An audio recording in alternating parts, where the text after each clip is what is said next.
કે તને ખબર નથી કે 5 + 5 કેટલા થાય? 1 2 5 માઇનસ છે 5 5 માઇનસ - 5 1 2 3 4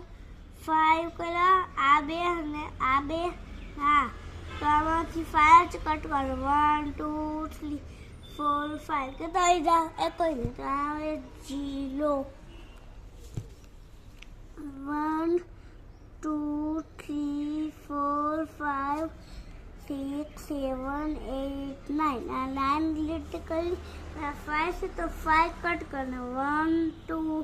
3 4 5 થઈ ગયા તો હવે ગણવાને 1 2 3 4 ના હવે 4 આ 10 - 5 જેમ કે તને ખબર છે તો આ 10 ડિલીટ કરવાની 1 2